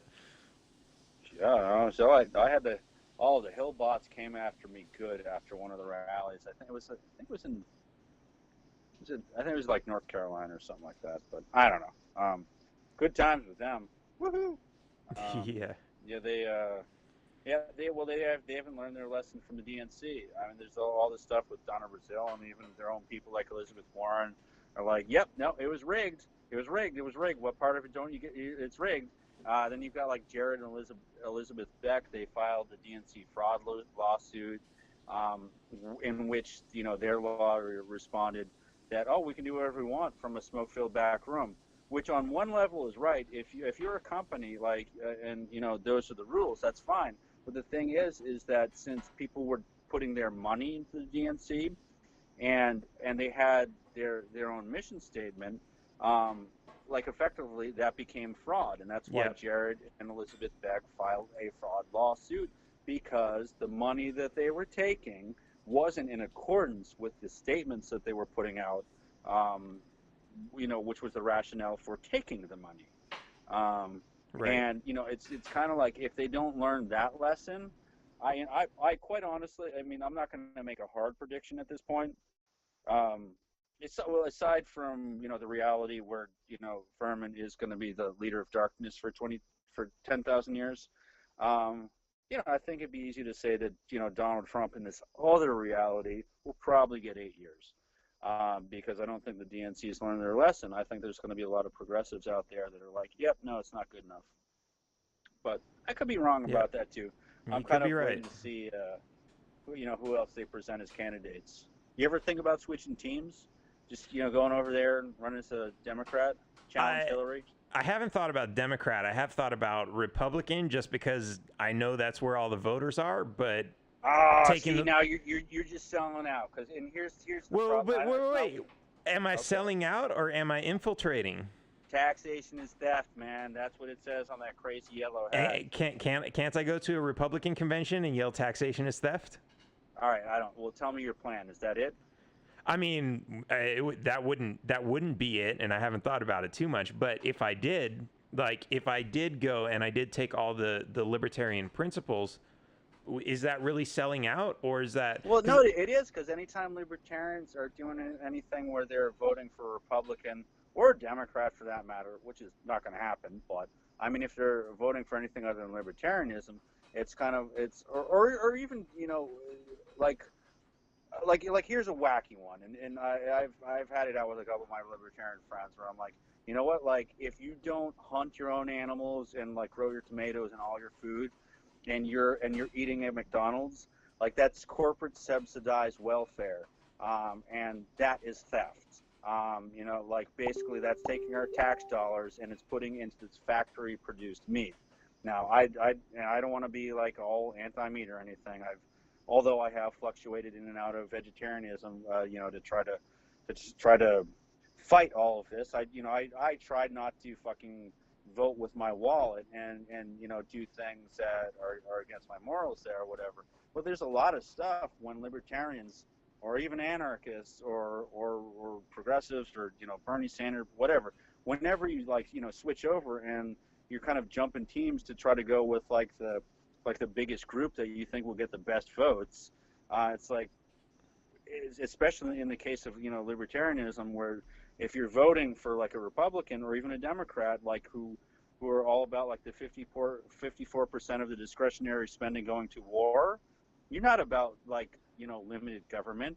You're about Right, but you're not necessarily supporting those other people. So like for example, there's this guy Brandon Finney who's he was elected as a Republican, and pretty much as soon as he was elected, he switched back to libertarian, and so now he's an elected libertarian, and it's not like he didn't sell out any of his values, and I don't want to argue whether or not because everyone's a purist libertarian, no one's a real libertarian, right?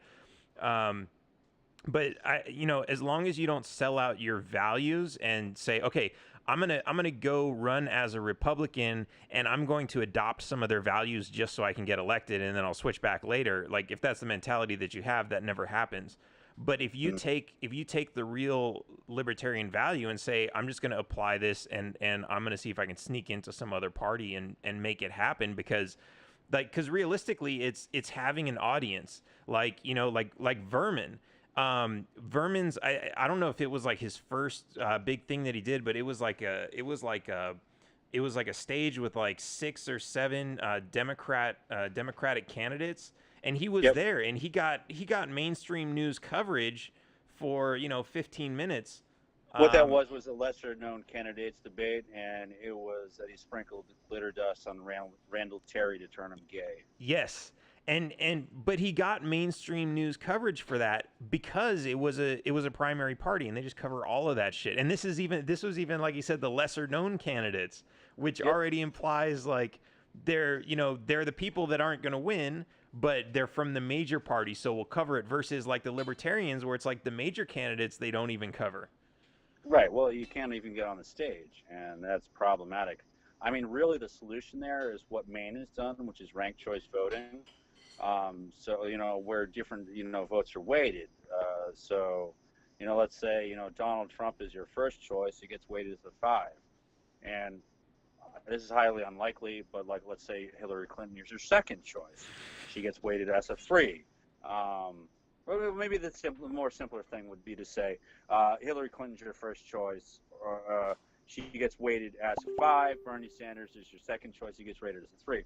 Now, if a ton more people put in Sanders as their second choice, because their first choice was Trump, like Bernie Sanders could end up getting more votes than the first choice, and like So it makes it less of a risk. So this is a positive thing, whether you're a libertarian, a Green Party, or the Free Ponies of America Party, whatever it is. Ranked choice voting is something that's happening in Maine, and it's a solid solution. If honestly, I think if you could get that going in every state, that's just about changing your state legislation. But I mean, the other big thing about like all the Russia paranoia. I'm not saying that the Russians didn't have influence or whatever, but I'm also skeptical because evidence hasn't been put out. But the other big thing really is like, shouldn't we be taking care of things in our own country, like cross-check, which just bumps all kinds of people off. If you're John Smith and there's another John Smith, you can cross them out. But largely what happened, and Chris Kobach, the Secretary of State of Kansas, was the mastermind of this, and basically what it was is like, it was more like if you're like Jose Ramos or like George Washington Jr., or what, like if you've got like a typically like a minority or ethnic name, like they'd cross them out, and they bumped off 7 million voters from the voter rolls because of that. And I think that's a big part of why Donald Trump got in. The other thing is obviously gerrymandering is a problem, and the Diebold casting machines, which are hackable. There's even a thing at like, I think it was DEF CON or some hackers convention about 2 weeks ago, where they hacked into this stuff in under 2 hours. And which makes it's like, well, then shouldn't Chads be a bigger point of discussion than Russian influence? I mean, because the fact of the matter is that we've tried to influence a total of 81 foreign elections in the past 100 years. This is what the United States does. So it's like the pot calling the kettle black.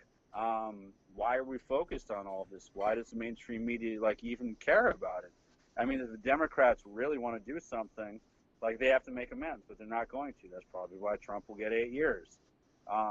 But that's aside from libertarian problems. So I think it would behoove libertarians and Green Party people and Pony Party people to be looking for ranked choice voting. That would be the big thing, and even getting money out of politics. But you look at a candidate like Lawrence Lessig. You remember Lawrence Lessig? He's the Harvard University professor who he ran on the platform in 2016 of getting money out of politics, and he said that would be his one thing that he'd try to pass, and if he passed it, he would immediately resign.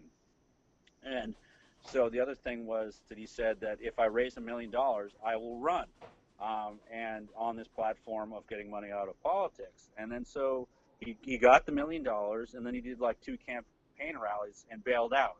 So pretty much just, I'm guessing, I'm not sure because I haven't asked for the records, but it sounds like he just pocketed the money. All on the platform. Either that, or he bought a lot of beer at those rallies. He knew how to game the system, and he made it work for him. Yeah. That's what you need to do, man. That's not a bad idea. But you've got integrity, so of course, yeah, you wouldn't do something like that. So it's it's, I don't know, it's interesting. It's like you say, the system is rigged pretty much at every single level. So it's how they count the votes, how they collect the votes, how they filter information, who gets to see what, who gets money from the state to make sure that they win over the little guys. There's so many different sides to it. I think what a lot of libertarians say, and I don't want to say that's what I'm doing, but I would say this is maybe my secondary mission, is to at least reach as many people as you possibly can to spread a message. Because at the end of the day, if here's the thing, at the end of the day, most libertarians want to get rid of most of government. But at the end of the day, 90% of Americans want some form of government, then you're not going to get rid of it. But if you can convince 90% of America that they don't need it, it'll just go away on its own. That's why I want to make, I don't want to just walk in and shut down government programs. I want to make them unnecessary. I want to allow companies allow companies to compete until without regulatory oversight by getting a third-party certification voluntarily, and then once that's gone, we can shut down the organization that's forcefully regulating them. Like, for example, the FDA is a big one. If drug companies are allowed to say, okay, we had a third party company say these drugs are tested, they're good, they're not harmful, they cure a disease. We're going to sell them under this license that we paid this company to review our drugs. Then we don't need FDA regulation anymore, and the FDA is what makes it impossible. Like, I've been reading so many ridiculous things about the FDA. It's why drugs are so expensive, and it's why we don't like. There are so many cures to things that we just don't have access to because we can't. It's illegal, thanks to the FDA. But if we can get that out of the way, the FDA becomes useless, and then we can shut it down because now we have alternatives to that. So the reality is as much as I'd like to just walk in and say, let's just shut these things down, most Americans are going to be pissed off about that. And then they're going to say, ha, we tried the libertarian thing and what happened? Craziness. I don't want to say anarchy because everyone wants anarchy, but craziness. There were riots in the street because nobody could get medications because the FDA was shut down. Well, it depends on what kind of anarchy you're talking about, I guess. Exactly. The bad kind that Mad Max anarchy or mutual aid anarchy. Well, the anarchy that we want would be peaceful anarchy, and the anarchy that we might get if we just walked in and started shutting down systems that 80% of the country depends on, Social Security, welfare programs, and all this. Like, those people are going to turn to stealing and looting and pillaging because they have no other way to live at that point because they haven't been offered a transition out of what they've, it's like someone's addicted to heroin. You don't just like take away their supply and expect them to be like calm, sane individual. But here's my question: what do you have against looting and rioting? I mean, it makes for great filmmaking. It does. It should probably be done in a safe, controlled environment in Hollywood somewhere. Oh, okay. But Al, actually, to tell you the truth, what I would say about looting and rioting is, the 4th of July should be a holiday for that, where we should have, instead of just shooting fireworks in the sky, we should set up like facades of government buildings and throw Molotov cocktails at them, and that should be like our annual. That's how we celebrate 4th of July, because that's really what it's about, isn't it? I think we have just cut together a campaign commercial for you there. If I get one thing done in my campaign, it will be to turn the 4th of July into an annual festival of throwing Molotov cocktails at fake government buildings. You're talking about the Purge. No, that's the Purge is trying to get. Here's what's interesting about the Purge. So everybody assumes that that's what the libertarian society would be like. Like no laws, everyone's killing each other. Isn't that Gary Johnson's message? Well, so here's the interesting thing. The Purge is coming, or maybe it's already out. I don't follow movies, but I saw the preview for the latest Purge movie, which is a prequel, which shows that when they started the Purge, they said they wanted to depopulate and no one would go out and kill each other because that just wasn't the thing that people wanted to do. So what did the government do? The government got together and they had to organize and provoke people to go out and kill each other. And they started the killing because nobody else would do it on their own. And that's really like more realistic to the system that we have now. Well, that gets into that whole like Webster Tarpley stuff, and like the idea of, I mean, like, do you follow him or like any of this stuff about population control that even went back to like the 1700s, where they're talking about like poisoning like grain silos and like in order to just wipe people out, like after any plague, the pestilence, Black Plague, all these things, it would totally, there'd just be empty houses because rich people had died, and you sneak in there, and the poor folks are stealing their king outfit and all that. Actually ushered in eras of prosperity because you just get to keep all the shit of all the dead people. Have you considered as a presidential platform of just bringing in pestilence and Black Plague? If we could keep it confined to like maybe Congress, then might not be a bad idea. But I can neither confirm nor deny. Well, I always say if I were to run for president, that I would bring back a gladiatorial combat, and on every eclipse, a senator or a congressman would have to go out and fight a tiger. That's not a bad idea. It'll keep all these crazy assholes from running for Congress. Maybe. I mean, Oh, do I have to throw presidents in there? yeah, why not? I mean, I mean, a lot of people have proposed that whenever Congress votes to start a war with someone, that Wait. That still happens? When was the last time that happened? yeah, I know. So The it should War be of whenever the 1812? president signs a drone strike order now.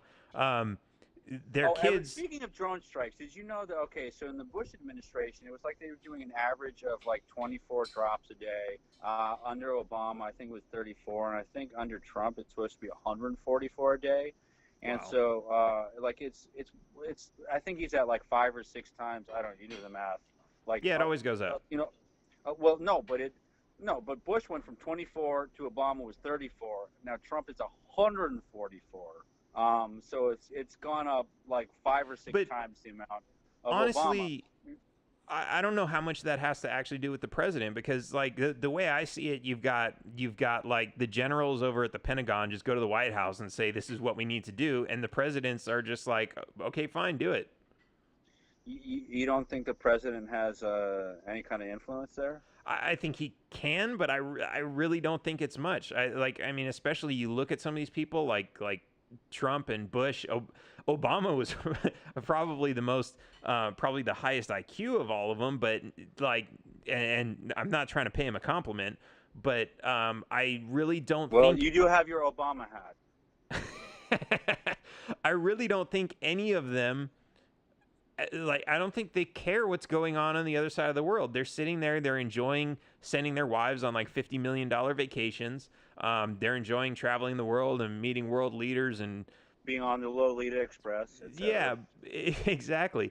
I don't think that, I don't think any single president's going to say, oh, I think that's too many bombs. Or do you really think we should go drop that many bombs? That sounds a little inhumane. Like, I don't see any three of them saying anything like that. Well, there's no morality behind them. Nonsense. I mean, and especially, I mean, you got Bush. I don't know how far Trump is tied to this, but friends and relatives who own the companies selling the bombs and drones, they got to make their money. So absolutely, Lockheed Martin's got to put bread on the table too. Right? I mean, they got to. You can't expect them to starve. They're just a small business. They, if you regulate them, they're going to be out of control. Absolutely. Wait, no, it's just like the farmer. Wait, is there a contradiction going on here? You're saying that you want to hold back Lockheed Martin?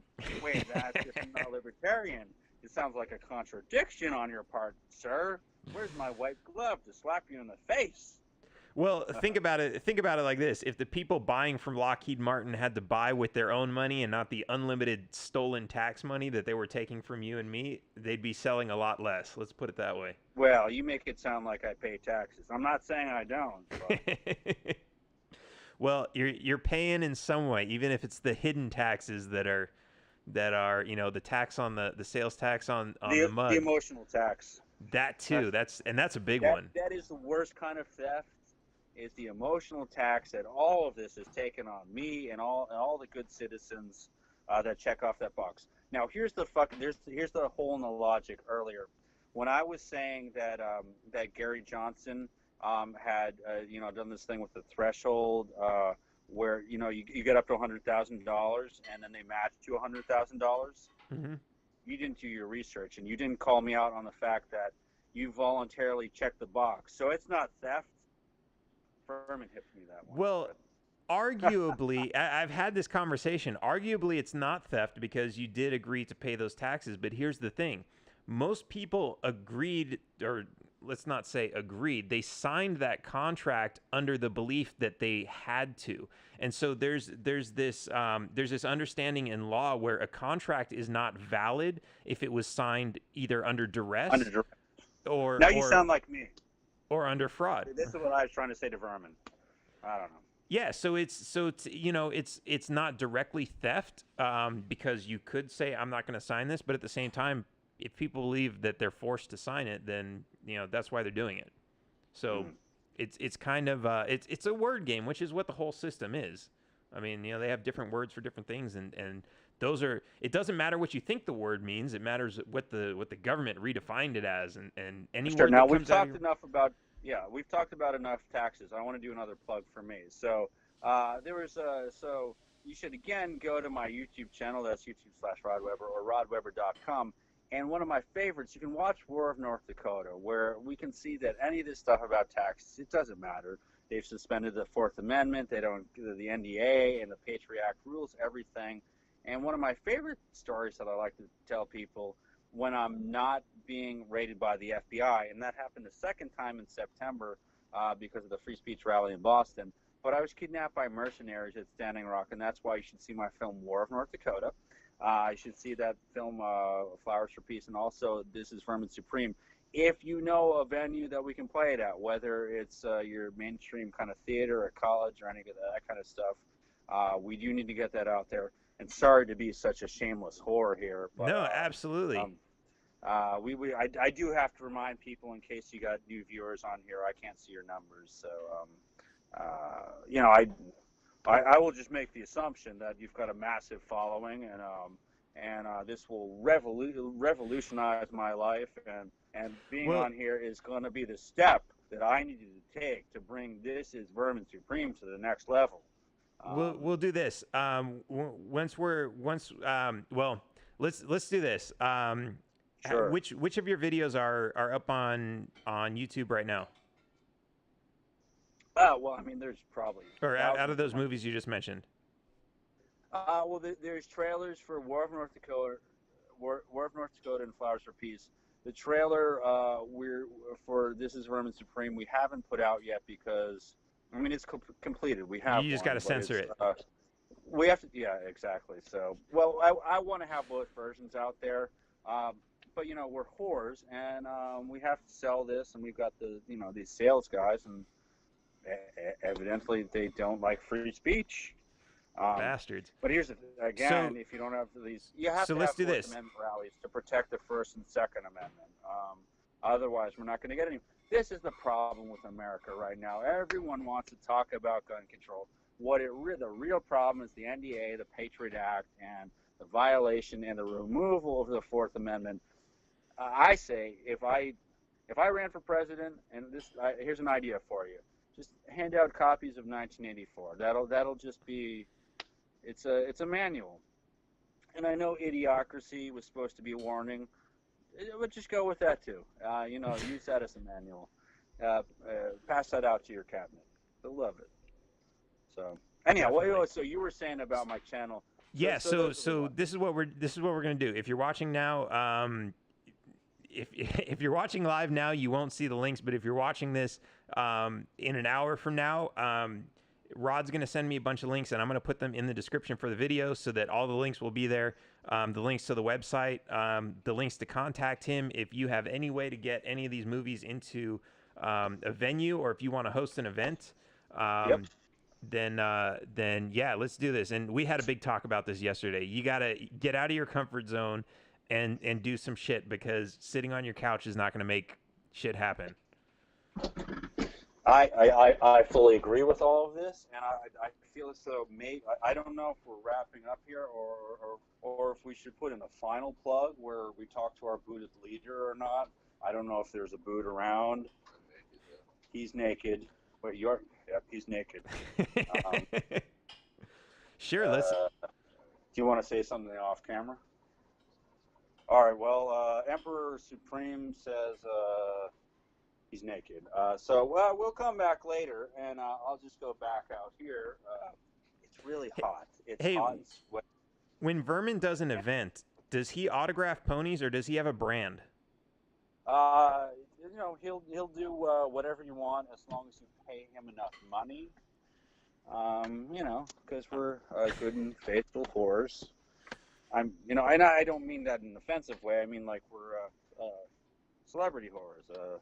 Fascist whores. We whore out to oppress the people if possible. He's a friendly fascist. That kind of thing. That's always good to know. All right, so yes, let's actually wrap this up. If there's anything else you want to plug, and then let's get connected and let's get all these links set up on the page so everyone can click them and go crazy and donate and Yep. volunteer and set up events and all that good And stuff. and I think we're gonna set up a thing where you can pay to pie him in the face. But I think that'll be popular. Quite honest. I All mean, right, am I right? I absolutely. mean, wouldn't you want to pie him in the face? How much do you think that would be worth? The pie Vermin in the face. I'm trying to think. We did something similar to that at the Libertarian Convention, Yeah, and they took his idea. We know because he was doing it. That was supposed to be at the Boston Free Speech rally. is that where it came from? It was, yes. Those bastards. See, that's what happens with those slimy libertarians. They don't believe in intellectual property. They really don't. Yeah, yeah, yeah. Well, Um, that's the whole like Nina Paley's cartoon video there about what is it? Copyright isn't theft. Whatever that song is, I don't know. Because if you can make more copies, you didn't hurt anyone. I don't know. Whatever. so My sales agent doesn't care for that video whatsoever. So I think they might have gone to like $100 to pie a libertarian in the face, but everyone loves a libertarian. So a friendly fascist, you might get a bit more. Sure. I think you could probably get into at least 2,500. Sure. Does that sound Well, I crazy? mean, so it'll be like a proper theatrical run. At least that's what we're looking for. We're hoping to do a 10-city release. It'll be New York and L.A. and maybe Chicago and whatever the big ones are. And then alongside that, we'll do smaller appearances like one night shows where we show up and you get to buy a Vermin Supreme glitter tie or T-shirts or his I Pony novel. Have you read I Pony? I I haven't. mean, really, you should be putting it out there. All the libertarians are trying to pass out these thumb drives full of, blueprints for AR-15s and AR-10s and copies of the Anarchist Cookbook and Uncle Tom's Cabin. I don't know. It's not like I've received one of these because it would put me on a government list. It's just what I've heard. But there's people passing these things out. What you really need to do is pass out thumb drives with I Pony, which is Vermin's novel, and especially focus on prologue to about pony erotica. Does he I think have that's really does he what have this people on want. audiobook? Is it on Audible? Well, you know what? We did one chapter there. Yeah, no, the most of it isn't. You know, that's what. You know what? We're going to release that because we had it just on the Vimeo channel. I tell you what, we're gonna do that as an exclusive tonight because you asked about it and I'd forgotten about it. Prologue 2, we do have on Vimeo, but I'm gonna switch it off there. We're gonna do a free copy, upload it to YouTube tonight, so you can hear Prologue 2, Pony Erotica from Vermin Supreme. Your leader, your friendly fascist. The man that you really want to usher in 10,000 years of darkness. This is the guy who's gonna be libertarian choice. You know you're gonna put him in. I mean, because you can't really have a antivirus McAfee in there. I mean, he murdered a couple people in Belize, and if you believe Wait, that's not the story. The story is he paid someone else to do it. No, I don't know. I'm saying if you believe that. I don't know anything. I'm just throwing these things out there. People tell me things and I repeat them because it's the internet. But Vermin, again, I'm vehemently opposed to what he's doing. That's why I've made this documentary to expose his fascism, his reign of darkness. But if you're pro-libertarian, he's probably your candidate. Well, if we can get approval voting in there, that's another. Approval voting. It's another voting system where you get multiple choices. Yeah, it sounds a little bit like just, ranked choice. Yeah, it's just it's unranked is the only difference. I guess that's the only difference. But yeah, so if we push for that every year, and there's always a pushback, and we never get it. But if we do get it, Vermin does have my other vote. So. Oh, really? Yeah, I think he's a pretty awesome guy. If we're gonna have a fascist dictator, I'd rather have a friendly one, right? I think you nailed it. I think we've made the new Vermin Supreme campaign commercial here with the endorsement from Dan Berman here. Am I saying that right? Am I saying your name Yeah, right? I yeah. just met you tonight. I don't But know. you can't use this endorsement unless I get one back. Well, Vermin's all naked and stuff, We so got to do I free trade. will. We can do it later. I mean, Yeah, if I could get a naked endorsement, that would be awesome. But I'm not gonna push my luck here. It didn't seem like he wanted to do it at the moment, so No worries. I'll give him lots of hugs or something and try to convince him. But he's his own man. Yeah. And again, I'm vehemently opposed. He's the leader. I don't know can't why be it led. would help him. What? He's the leader. He can't be led. Yeah, of course. He does the leading. Course, yeah. Yes, exactly. So. Yeah. It's been delightful being on here, and it's been a wacky and enlightening conversation. It's been painful at times, and if I was able to cross the border wall into Mexico, I'd probably punch you in the face because you've challenged me on so many levels. That I think it'd be probably the moral thing to do, not the legal thing to do. But when you move back to the United States after in your timeline where you become president of America, Vermin's going to come back, and I promise, I'm against it, but I'm told that he will use the guillotine and remove that big yellow hat of yours, you motherfucker.